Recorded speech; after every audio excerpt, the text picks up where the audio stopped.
We're all conditioned to think of conflict in terms of, kinetics, tanks crossing borders, missiles, special forces. Right. But the real map of the 21st century, it's being drawn in boardrooms, not in situation rooms. We're talking about corporate statecraft. Yeah. And honestly, when I first saw that term, I thought, great, another buzzword.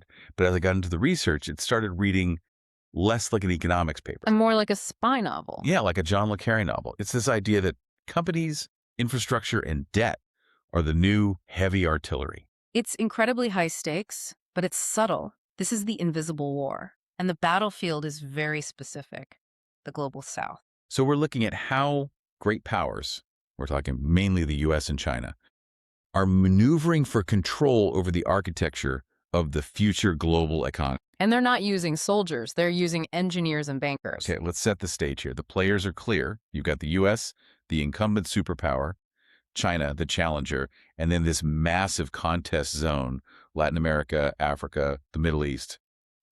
Why there? Why is a fight for a lithium mine in Argentina so critical? Well, because that's where the inputs are. I mean, if you want to build the future EVs, advanced chips, renewable energy grids, you need the raw materials that are buried in these regions. Okay, so resources. But a little more than that. That's where the growth is. These are the markets that will define the next 50 years, control the infrastructure there, and you effectively control the flow of the entire global economy. So the objective is control. But the method, that's what gets really interesting. The sources talk about this unified strategic approach, especially with China. It's not just, hey, we'll build you a bridge. No, and this is where a lot of Western observers really miss the point. They see a single construction project. Beijing sees an ecosystem. When a Chinese state-owned enterprise, an SOE, bids on a project under the Belt and Road Initiative, they don't just bring concrete and steel, they bring the whole package. Break that package down for me. What's in it? It's a bundle. So first, you get the financing. It's usually from a policy bank like the Export-Import Bank of China. Okay. Then that financing often mandates that you have to use a Chinese construction firm. Then that firm uses Chinese tech standards, Chinese equipment, and it's all wrapped in high-level political engagement from Beijing. A completely closed loop. Totally. Now, compare that to a Western bid. You might get a grant from one agency, a loan from a commercial bank, a contractor from a third country. Too fragmented. It is. The Chinese offer is just sign here, we handle everything, and we do it fast. That speed, that seems to be the killer app here. I mean, if I'm a leader in a developing nation, I have an election coming up, I need a railway now, I don't have 5 years for studies and reviews. Exactly. The China model prioritizes speed and scale over all the governance questions that usually slow down Western financing. But, and here's the twist, that speed comes with a very specific kind of hangover. It's what the research calls the lock-in. This is the part that sounded terrifyingly brilliant. It's not just that you owe money, is it? It's that you're technically unable to leave. Right. Think about it operationally. Let's say you buy a whole telecom grid.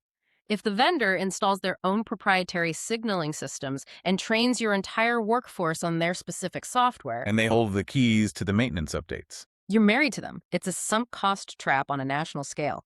If you want to switch to a Western vendor 5 years later, you can't just plug in the new gear. You have to rip everything out, retrain thousands of engineers. The switching costs are just too high. Astronomically high, so you're locked in, and that commercial dependency, that becomes strategic influence.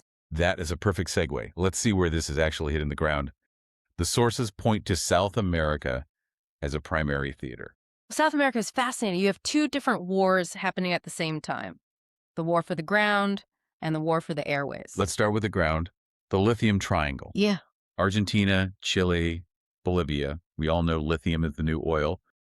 The source focuses on a company called Ganfeng Lithium. Ganfeng is a textbook example of this. They aren't just, digging holes in the salt flats of Argentina. They're building the energy infrastructure to power those mines. But the critical piece is something called the off-take agreement.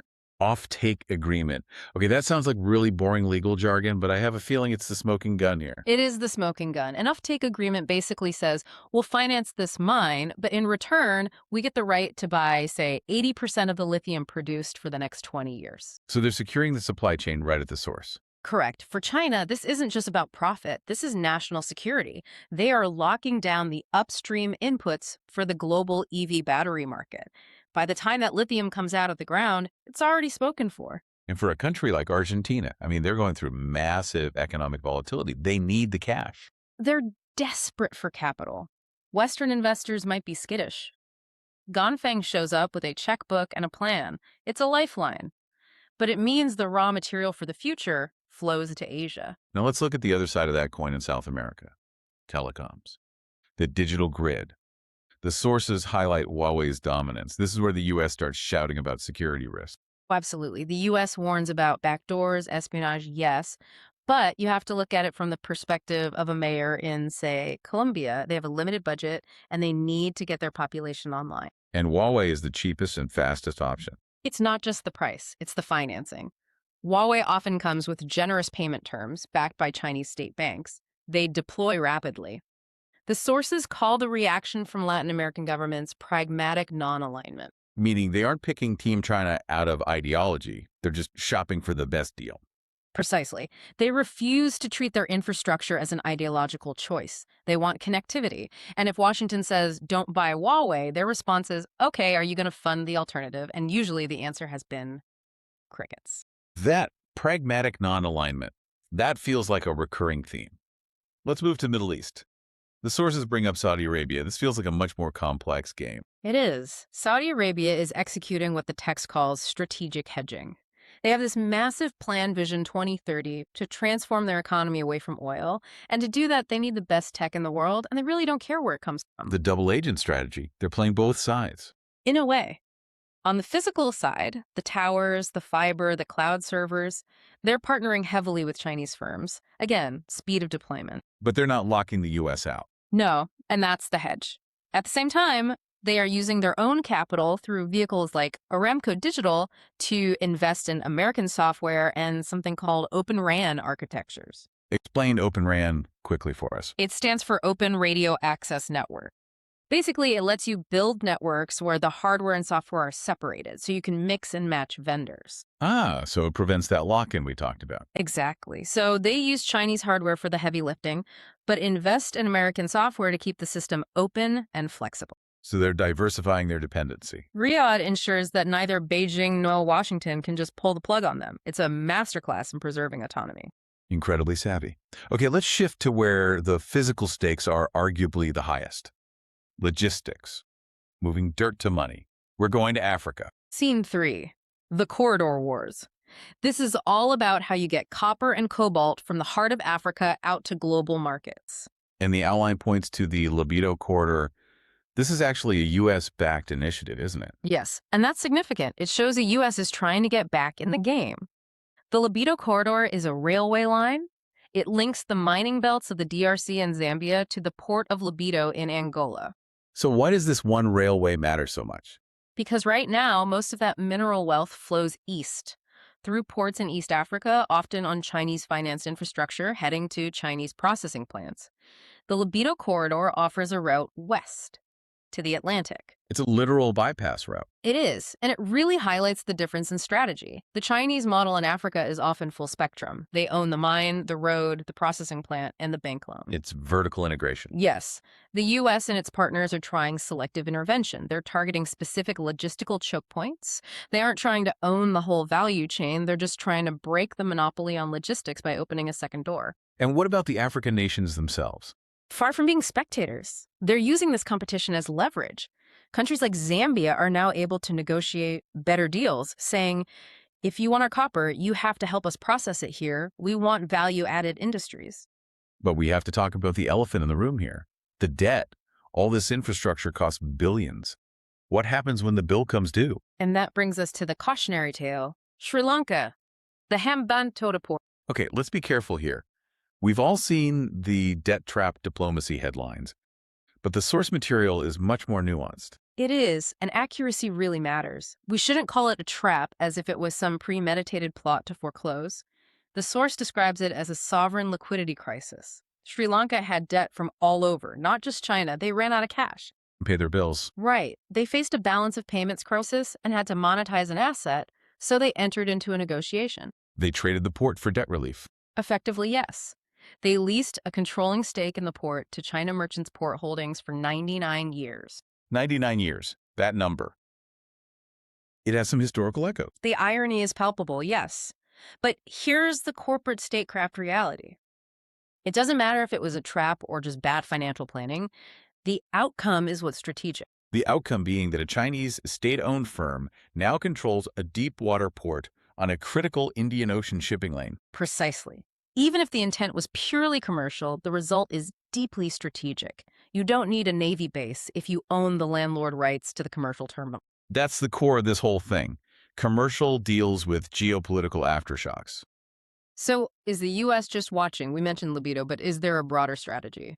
The U.S. is trying to pivot. The source says the U.S. needs to double down on corporate statecraft, but it faces a huge structural problem. Which is? The U.S. government cannot order a company like Bechtel or Apple to go build a bridge in the Congo. It doesn't have state-owned enterprises. It can't just direct capital like Beijing can. So how do you fight a state-led model with the private market model? You have to align incentive. The sources talk about better coordination, using agencies like the Development Finance Corporation to de-risk these big projects. Make it safe enough for private American money to go in. Exactly. Frame it as a strategic partnership. The U.S. argument has to become about quality and transparency. Our road won't crumble in 2 years. Our loan terms are public. But that all takes time. It's hard to sell quality when the other guy's selling fast and cheap. That's the eternal struggle. But the source makes a key point. This is no longer optional. If the West cedes the field on infrastructure, they are essentially ceding the physical platform of the 21st century global economy. It really changes how you look at a world map. You stop seeing borders and start seeing fiber optic cables and rail gauges. And you realize those connections are the tethers that bind nations together. So let's wrap this up with the big picture. You have China integrating everything, finance, construction, politics. You have the U.S. trying to get its private sector to compete. And you have Global South playing the middle. What's the end game here? The source leaves us with a really provocative thought. It comes down to integration. China treats business and national security as one single unified instrument. While the U.S. historically has treated them as separate worlds. Market forces over here, defense over there. And in a contest between a unified strategy and a divided one, the unified strategy usually sets the tempo. If the U.S. can't bridge that gap, if it can't make corporate statecraft work in a democracy, then the architecture of the 21st century is going to be written in Beijing. It's not about who has the most tanks anymore. It's about who writes the code and who owns the concrete. That's the reality. The invisible war is already being fought. It's just buried deep in the terms and conditions. Well, on that cheerful thought, we'll leave you to check the fine print on your next contract. Thanks for diving in with us. Thanks for listening and being a part of the RH community. Would you like to receive the same daily intel brief that Glenn and I read? You can get it at restrictedhandling.com.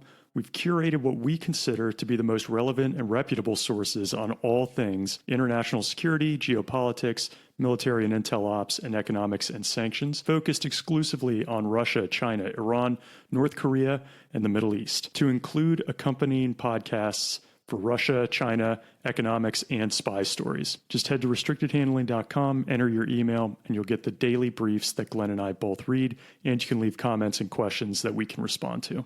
Thanks again for listening. Stay safe.